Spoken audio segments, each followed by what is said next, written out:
بسم الله الرحمن الرحيم. الحمد لله رب العالمين، والصلاة والسلام على إمام الموحدين نبي الأمين محمد وعلى آله وصحبه أجمعين. اما بعد. دوستان عزیز، برادرها و خواهرای گرامی، در حلقه پنجم از کتاب الابانة الصغرى امام ابن بطة رحمه الله تعالی هستیم. آثاری را تا حدیث 14 خواندیم و در این درس چند آثار دیگر می خوانیم ان شاء الله. در اثر 15 می خوانیم که از رسول صلی الله علیه و سلم حدیثی را امام ابن بطة رحمه الله روایت میکنه که فرمودن المراء فی القرآن کفر، جدل و نزاع در مورد قرآن کس کفر است، یعنی اختلاف کردن در مورد قرآن کفر است. حدیث صحیح است که امام احمد و ابو داود و عبدالله در کتاب السنه روایت کردند و ابن بطة رحمه الله می فرماید که المراء فی القرآن المکروه الذي نهى عنه رسول الله صلی الله علیه وسلم ويتخوف على صاحبه الكفر والمروق عن الدين ينصرف على وجهين. نزاع و جدل در مورد قرآن و چیزی که رسول صلی الله علیه وسلم را بد دیدن و او را نهی کردن و با کسی که کار انجام بده به او ترسیده میشه که شاید کافر شه و از دین برای ای بر دو نوع می باشه، دو قسم است. یکی قبل از این بود که عثمان رضی الله عنه قرآن که از جمع‌آوری بکنه به این شکل.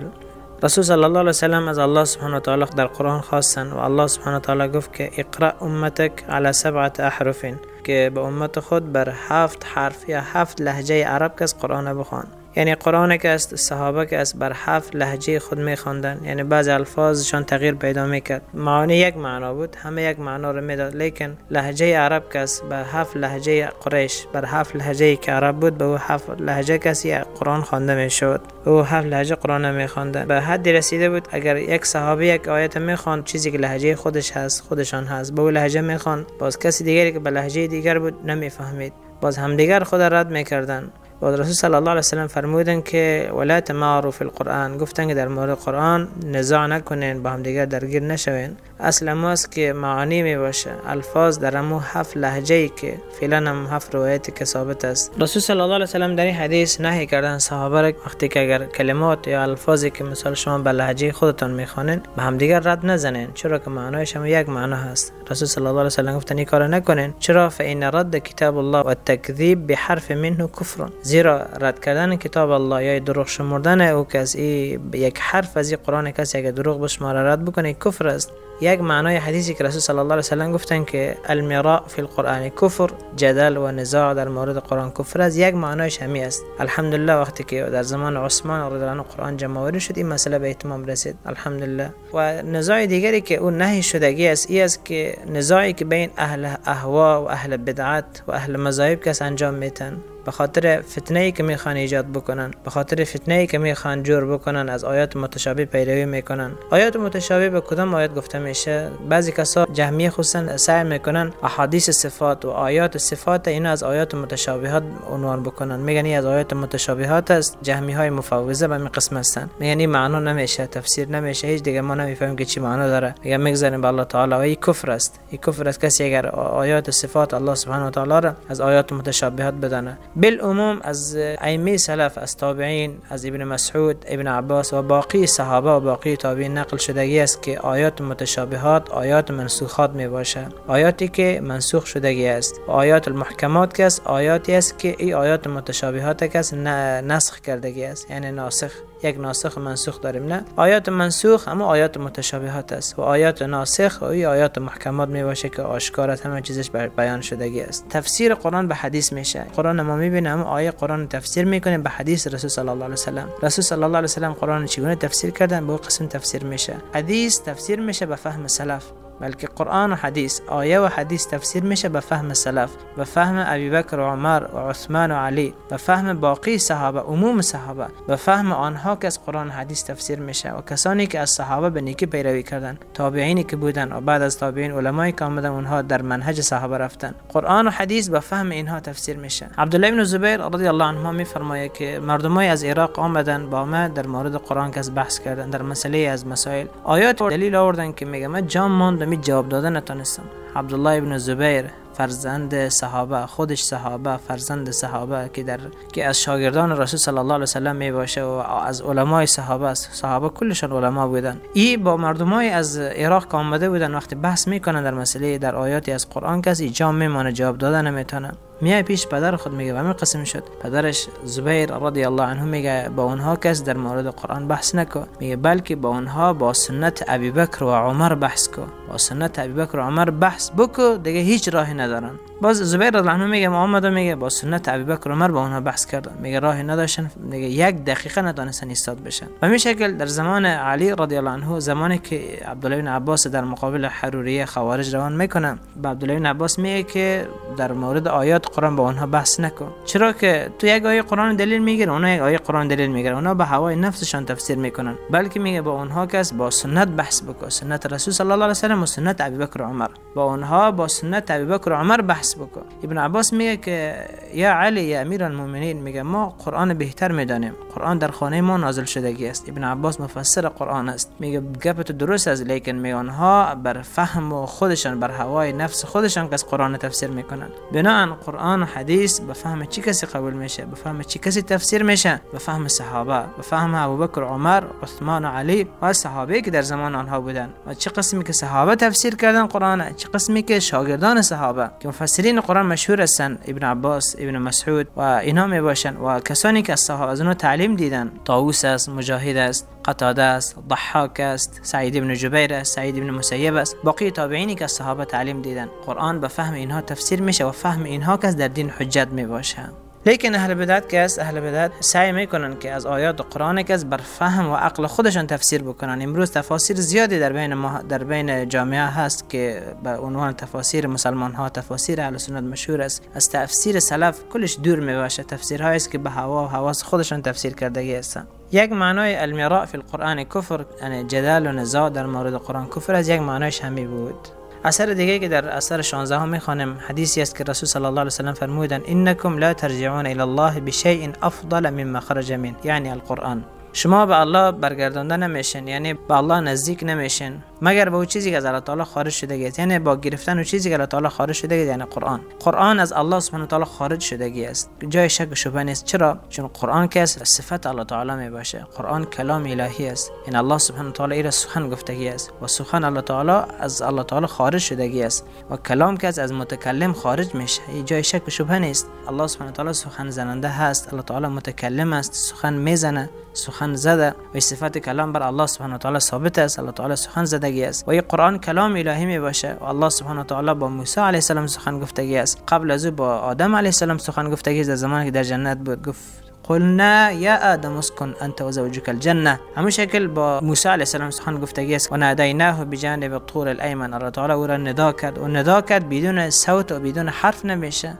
ندا خودش با صوت و حرف میشه. الله سبحانه و تعالی با موسی علیه السلام سخن گفت و کلم الله موسی تکلیما، الله تعالی با موسی سخن گفت، الله تعالی با کلمه تکلیما او را تایید میکنه. امام احمد رحمه الله میفرماید که الله تعالی با کلمه تکلیما تایید میکنه که الله تعالی با موسی علیه السلام سخن گفت. چنانچه ابن عباس میفرماید شفاها، از نزدیک سخن گفت.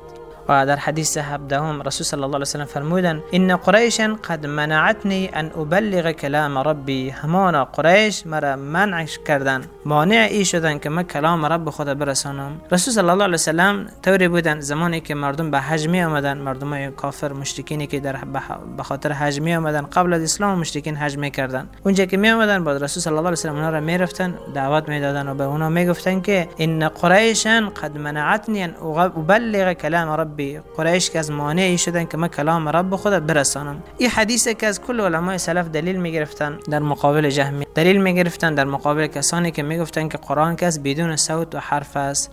جهمیه میگفتن در زمان سلف و همین اشعریه که پیروان ابوالحسن اشعری کافر زندیق، این میگه که قرآن که بدون صوت و حرف است، میفرماید کلام الهی که صوت نداره و حرف نداره، العیاذ بالله. یعنی حروف قرآنی که نوشته شدگی است، آیات قرآنی که هست، کلماتی که هست، میفرماید کلمات که میگه از الله تعالی نیست، میگه العیاذ بالله، اعوذ بالله. این کفر است، این کفر آشکار، کفر محض است. و میگفتن که لفظ قرآن مخلوق است، میگفتن لفظ قرآن مخلوق است. در اینجا حدیث است که رسول صلی الله علیه و سلم میگن که قریش مرا منع شده که من کلام رب خدا برسانم، یعنی او چیزی که رسول صلی الله علیه و سلم ابلاغ میکردن، او چیزی که میرسوندن به قریش و چی بود؟ او کلام رب بود. او چیزی که تلاوت میکردن به قریش و چی بود؟ او کلام الله تعالی بود. قرآن کلام الهی بود، چنانچه گفتگی است کلام الله بود، صفت الله بود. او چیزی که قریش میشنویدن چی بود؟ کلام رب میشنویدن. از او خاطر قرآن با تمام جهات خود که از غیر مخلوق میباشه. قرآن از حیثی که نازل شدگی است، جبرائیل از طرف الله سبحانه و تعالی بر رسول صلی الله علیه و سلم آوردگی است، غیر مخلوق است. و قرآن از حیثی که تلاوت میشه،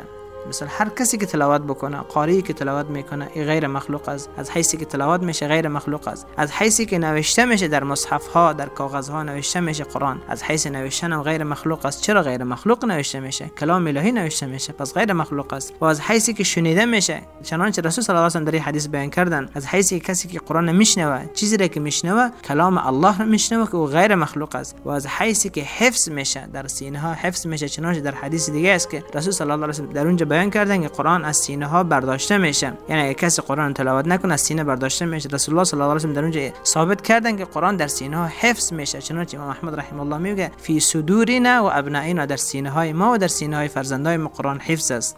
این رد می باشه بر اشاعره، چون اشاعره کس این پیروان ابوالحسن اشعری زندیق، این کفار میگفتن که قرآن کس در سینه ها حفظ نمیشه و چیزی که در سینه ها حفظ میشه میگفتن قرآن کلام الهی نیست، میگفتن کلام جبرائیل است. و همین قرآنی که امروز در مصحف ها نوشته میباشه، تلاوت میشه، نوشته میشه، این قرآن در نزد اشاعره کس قرآن کلام الهی نیست، میگن این قرآن مجازی است. میگن اعوذ بالله، اعوذ بالله، میگن این قرآن مجازی است و قرآن حقیقی میگن در نزد الله تعالی میباشه. اشاعره به این معتقد هستند که الله سبحانه و تعالی یک بار سخن گفتگی است و بار بار سخن نمیزنه و میگن وقتی که با موسی علیه السلام سخن گفت، میگن عبارت سخن خود به درخت فهمان و درخت کس با موسی علیه السلام سخن گفت. یعنی به اعتبار اینها زمانی که الله سبحانه و تعالی به موسی علیه السلام گفت که انی انا ربک لا اله الا انا، من رب تو هستم، هیچ الهی نیست به جز ما، اشاعره معتقد هستند که همه گوینده درخت بودگی است. العیاذ بالله، یعنی درخت کس ادعای ربوبیت کرده است، درخت ادعای ربوبیت کرده به تعبیر آنها. اعوذ بالله، و الله پناه میبرم از این کفر. به همین شکل این قرآن هم کس اونها میگن که این قرآن میگن کلام جبرائیل است، میگن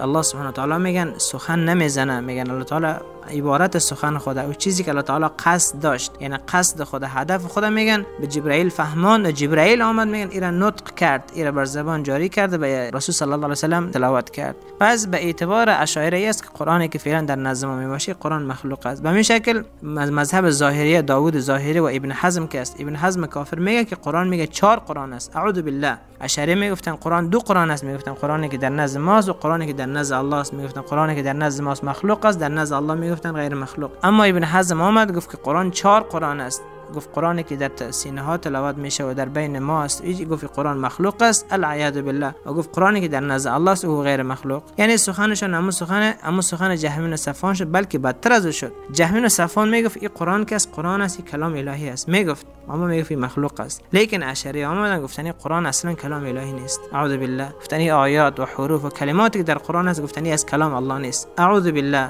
سخنشون بسیار سخن خطرناک میباشه، سخن کفر است که هیچ ملحد و هیچ کافر و هیچ یهودی و نصرانی در تاریخ گپ نگفتگی است. که ما در درس هایی که در رد بر جهمیه در کتاب السنه امام عبدالله داشتیم در اونجا بیان کردیم و کتابی را که در رد بر جهمیه و توحید اسماء و صفات نوشته کردیم که تا هنوز به نشر نرسیدگی است، در اونجا الحمدلله مسائل خیلی واضح بیان شدگی است و همین احادیث مکمل آوردگی هستیم. از جهمیه را با تمام اصنافشان که در زمان سلف بودن و بعد از سلف که پیدا شدن چی میگفتن، اعتقادشان چی بود، به طور مختصر کمی بیشتر الحمدلله را به اونجا بیان شدگی است. ان شاء الله از الله امید داریم که نشر شود و الله تعالی او را نافع قرار بده.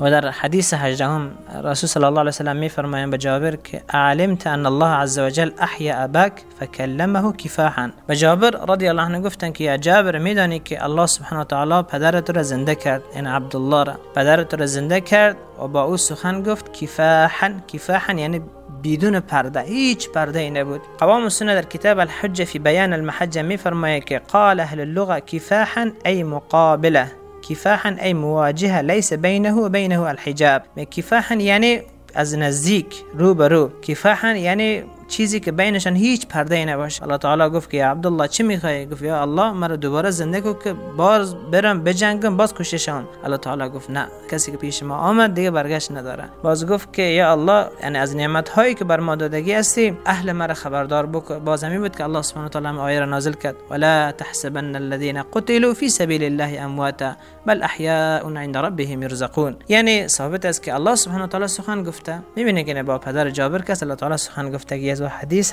صحیح می باشه. و در حدیث 19 رسول صلی الله علیه و سلم فرمودند یکون بعد فتنه یصبح الرجل فیها مؤمنا و یمسی کافرا. فتنه بعد از ما می باشه، فتنه های میایه، فتنه های بسیار خطرناک میایه که شخص صبح مؤمن است و شب کافر است و یمسی مؤمنا و یصبح کافرا. شب مؤمن بود لیکن صبح کافر شدگی است. الا من احیاه الله بالعلم، مگر کسی که الله تعالی به وسیله علم او را زنده نگه بداره، او را در توحید و در اسلام زنده نگه بداره. الله اکبر. این حدیث صحیح است که امام مسلم روایت کرده. حدیث را از ابی هریره رضی الله عنه روایت کرده که در اونجا رسول صلی الله علیه و سلم فرمودند بادروا بالاعمال فتنا كقطع الليل المظلم. تلاش بکنیم برای انجام اعمال. فتنه های میایه مثل شب تاریک. یصبح الرجل مؤمنا و یمسی کافرا او یمسی مؤمنا و یصبح کافرا، که شخص صبح مؤمن بوده شب کافر میشه، یا شب مؤمن بوده صبح کافر میشه. یبیع دینه بعرض من الدنیا، دین خدا به یک چیز ناچیزی از دنیا سودا میکنه. الله اکبر، الله اکبر. دین خدا به یک چیز بسیار اندکی از دنیا که سودا میکنه. و ابن بطال رحمه الله در کتاب لبنة الکبری میگه فإنا قد اصبحنا في زمان قل من يسلم له في دینه. میگه ما در زمان قرار گرفتیم که بسیار کم آدم پیدا میشه که در دین خود سالم مانده باشه. الله اکبر. امام ابن بطال رحمه الله در قرن 3 بودگی است، یعنی در آخرای قرن 3 وفات کردگی است. قرن خود، زمانه خود میگه ما در زمانی قرار گرفتیم که کمتر، یعنی کم آدم پیدا میشه که در اسلام مانده باشه، کم کسی پیدا میشه که در اسلام مانده باشه. و النجات فیه متعذره الا من عصمه الله و احیاه بالعلم. نجات پیدا کردن از این فتنه میگه بسیار عذر شدگی است، عذر شدگی است مگر کسی را که الله تعالی حفظ کرده باشه و او را الله تعالی با علم زنده نگه داشته باشه. والله به همین قسم است. سبحان الله. و به همین شکل از امام بربهاری رحمه الله نقل است که او هم در قرن 3 بودگی است. میگه زمان شدگی است که میگه کل مردم مرتد شده باشن. الله اکبر. یعنی زمان خدا میگه که زمان شدگی است که کل مردم مرتد شده باشن، کافر شده باشن. میگه چی باشه به حال زمان ما که 14 قرن گذشتگی است. یعنی 3 قرن گذشته بود، 3 قرن از زمان رسول صلی الله علیه و سلم گذشته بود. ائمه سلف زمان خدا میگفتن گویا همه مردم کافر شدگی است. اگر زمان ما را میدیدن چی میگفتن؟ و امروز مردمایی هستن که این مردم، کسایی که لا اله الا الله میگن، فقط با زمان لا اله الا الله میگن، امرم صحیح نمیدونن، معنایش نمیدونن، توحید نمیدونن. این مردم مسلمان میگن. یعنی جامعه ها بین جوامعی که امروز هستن، یعنی جوامع اسلامی است. کجای از اسلامی است؟ کجای اسلامی است که مردم توحید خدا نمیدانه، مردم به انواع شرک و کفر گرفتار شده هستند. رسول صلی الله علیه و سلم در حدیث فرمودگی هستند زمان بر مردم میاد که در مسجدها جمع میشن، یجتمعون فی المساجد و یصلون و لیس بینهم مؤمن. در مسجدها جمع میشن، نماز میخوانن، لیکن یک مؤمن بینشان نیست. الله اکبر. در حدیث دیگه که میاد زمان بر مردم میاد، زمان بر مردم میاد، این حذیفه رضی الله عنه روایت میکنه، زمان بر مردم میاد که در روز جمعه اگر تیر پرتاب شود، روز جمعه که مردم چقدر جمع میشن در مسجدها، اگر تیر پرتاب شود به یک مؤمن اصابت نمیکنه، به هر کسی که اصابت میکنه او کافر است. الله اکبر. لا حول ولا قوة الا بالله، لا حول ولا قوة الا بالله. یعنی ما به زمان قرار گرفتیم. واقعیت امی زمان ما والله همون زمان است، همون زمان است که صحابه گفتگی هستن. والله سبحان الله. ائمه سلف زمان خود میگفتن که امی زمان ما شدگی است. اگر ائمه سلف زمان ما را میدیدن چی میگفتن؟ هر زمانی که میاد بدترش میاد، خوبترش نمیاد. ما فکر نکنیم که زمان ما بهتر از زمان ابن بطال است.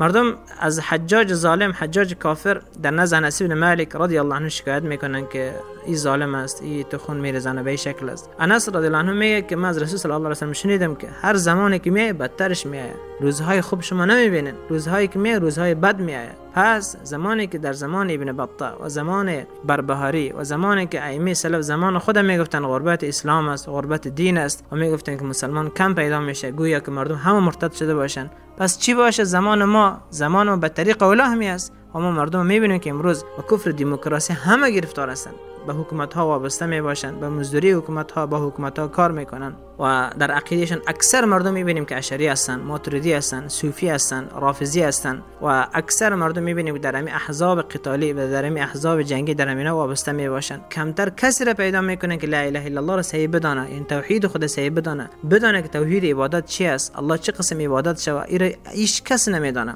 سنت نمیشناسن، سنت چی است، دین خدا نمیدانن. پس این مردم که است، این جوامعی که امروز داریم جوامع کفری است. این مردم کفار هستند، این مردم بالعموم کفار هستند. جوامع کفری است مگر کسی را که الله سبحانه و تعالی حفظ کرده باشه. الله تعالی او را به وسیله علم، به وسیله توحید و حفظ کرده باشه و اونا بسیار اندک هستند. الله سبحانه و تعالی ما را از کسانی قرار بده که نجات یافتگی هستند. الله تعالی ما را از اهل نجات، از کسانی که خودشان نجات یافتن و به وسیله آنها دیگه کسا هم نجات پیدا کردن، الله تعالی ما را جمله آنها قرار بده. الله تعالی در این فتنه هایی که یعنی بسیار کم کسی پیدا میشه که به این فتنه ها سالم بمانه، خیلی کم کسی پیدا میشه که دین الله را از هر چیزی بیشتر دوست داشته باشه، یعنی الله سبحانه و تعالی را از هر کسی بیشتر دوست داشته باشه، محبت الله را ترجیح بده و محبت غیر. بسیار کم کسی پیدا میشه. الله سبحانه و تعالی ما را از کسانی قرار بده که در دین الله غیرت بکنیم و محبت الله را با محبت هیچ کسی برابر نکنیم. آمین یا رب العالمین. و ابن بطه رحمه الله در ابانة الكبرى میگه فعلامة من اراد الله به خيرا وكان ممن سبقت له من مولاه الكريم عناية أن يفتح له باب الدعاء باللجاء والافتقار إلى الله عز وجل بالسلامة والنجاة. می فرماید نشانه کسی که الله تعالی به او خیر کرده باشه و او را نوشته باشه که از اهل سعادت است. ما گفتیم در درسای قدر گفتیم که الله سبحانه و تعالی جنتی و دوزخی بودن انسان ها را از پیش نوشته کردگی است. الله تعالی میدونه که چه کسی جنتی است و چه کسی دوزخی است. الله تعالی او را نوشته. میگه علامه کسی که الله تعالی بر کسی خیر کرده باشه نشانش چی است؟ این است که الله تعالی به او باب دعا را باز میکنه، که او دعا میکنه زیاد و التجا میکنه به الله، عذر زاری خود به الله پیش میکنه و ذلت خود بر الله پیش میکنه. یعنی انسان متواضع می باشه. تواضع یکی از کلیدهای نجات است. والله یکی از کلید نجاتی که انسان به اذن الله نجات میده و یکی از اسباب خیر در یک بنده این می باشه که تواضع می باشه، تواضع داشته باشه، شکستگی داشته باشه در برابر الله و در برابر مؤمنین. این انسان که به اذن الله نجات پیدا میکنه و کسی باشه دعا زیاد بکنه و این بر ما و شماست نصیحت است که ما و شما را گوش بکنیم، دعا بکنه و ذلت خدا بر الله پیش بکنه، فقر خدا در هر چیزی فقر خدا بر الله پیش بکنه که الله تعالی او را سالم نگه داره و نجات بده. سخن نگویه مگر با سخنی را بگویه که الله راضی میشه و در صلاح دینش است. و یکون حافظا للسانه، حافظ بر زبان خود باشه که زبان خود به چیز حرکت نده که سبب خشم شود. در احادیث میگه که ابی وائل رضی الله عنه میگه سخنی از یک بنده در یک جای صادر میشه، از کسی سخن صادر میشه به او سخن کس اهمیت نمیده، لیکن الله سبحانه و تعالی به سبب همون سخن کس بر او خشم میکنه. حتی کسایی که در مجلس نشستگی هستن بر همه آنها خشم میکنه. و در ادامه ابن بطه رحمه الله میفرماید که یکی از علامات خیر که در یک بنده میباشه این است که اهل زمان خدا بشناسه، بفهمه چی کسی در توحید است، بفهمه مسلمان و کافر بشناسه. امروز سبحان الله کم کسی پیدا میشه که بدانن که اهل خیر چی کسانی هستن، اهل شر چی کسانی هستن.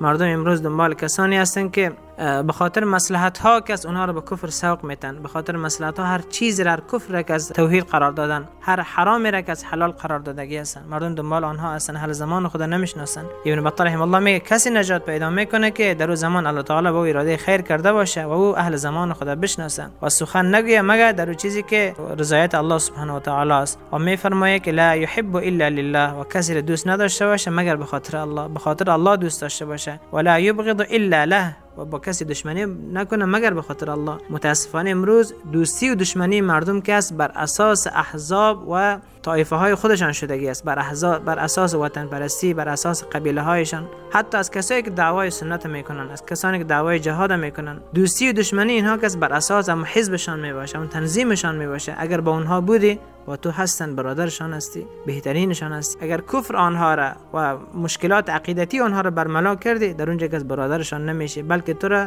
بدترین انسان میبینن. دوستی و دشمنی خود بر اساس تنظیمشان، بر اساس شیخشان بنا کردگی هستند. انسان ها که از بندگی الله بسیار دور هستند، اینها هرگز بندگان نیک الله نمیباشند. بندگان نیک الله کسانی هستند که دوستی و دشمنی خود به خاطر الله انجام میدن، چون الولاء والبراء از اصل دین است. کسی طعم ایمان نمیچشه، طعم توحید نمیچشه تا زمانی که محبت خود به خاطر الله نکنه و دشمنی خود به خاطر الله نکنه.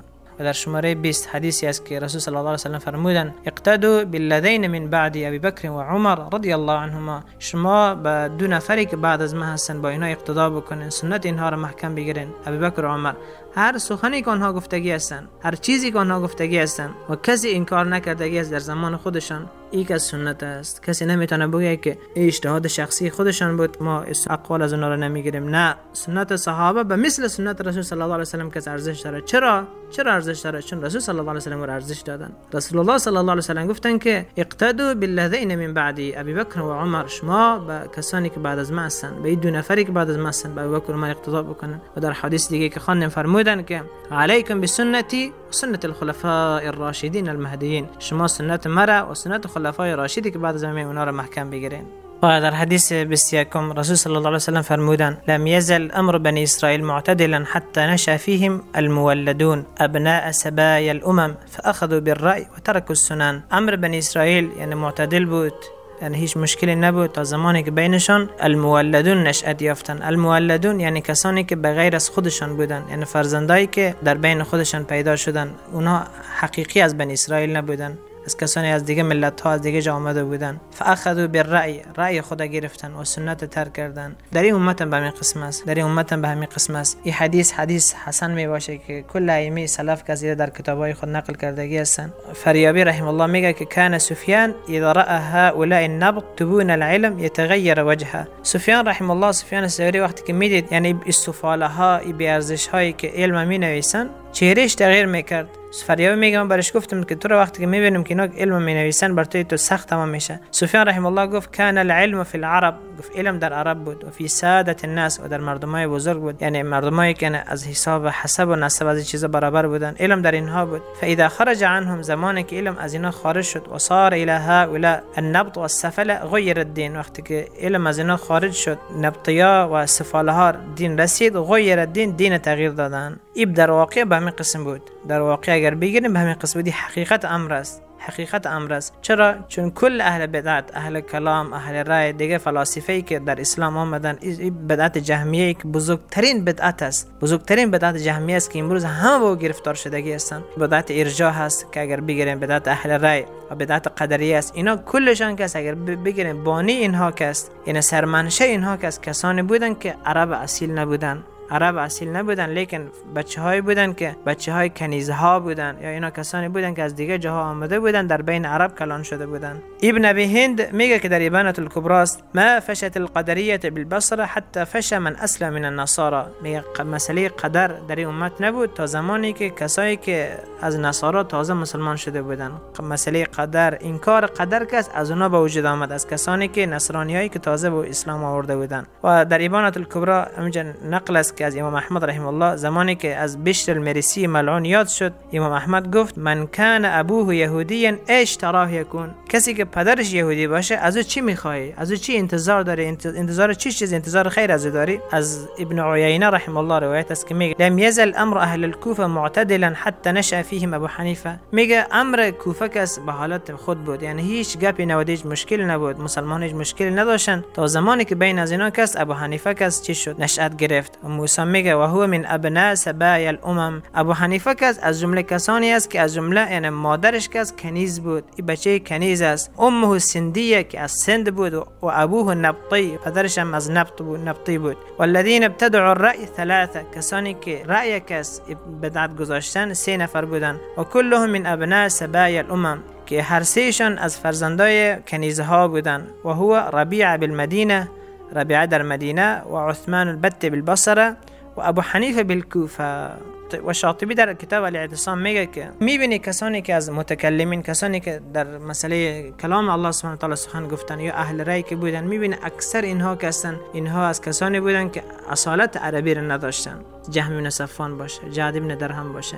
جهم بن صفوان از منطقه ترمز باشه، از ازبکستان می باشه، از منطقه مرو یا از منطقه ازبکستان امروزی است. به همین شکل از بشر مریسی بگیریم، یا ابو حنیفه باشه، بعضیا میگن که از کابل بود، از پروان بود، از افغانستان بوده که است. به همین قسم دیگه اگه از اهل بدعت که در زمان سلف بودن، کسانی امی بدعات کفری که امروز سرمنشهشان امونا می باشه، چه بدعت قدر باشه، چه بدعت اهل روی ارجاء باشه، چه بدعت جهمیه باشه، کل اینها را که بگیریم، ائمه اینها، پیشوایان آنها کسانی بودن که اصالت عربی را نداشتن، عربی را درست نمیفهمیدن.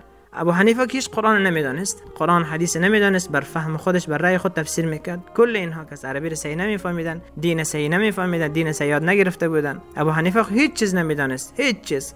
و همین شکل آمدن دینک از تکه تکه و پارچه پارچه ساختن. سبحانك اللهم بحمدك اشهد ان لا اله الا انت استغفرك و اتوب الیک. به همین قدر بسنده میکنیم ان شاء الله. احادیث دیگه است که آمدگی است او را باز به درس‌های آینده میخوانیم ان شاء الله. و صلی الله و سلم علی سیدنا محمد و علی آله و صحبه اجمعین. آمین برحمتک یا ارحم الراحمین.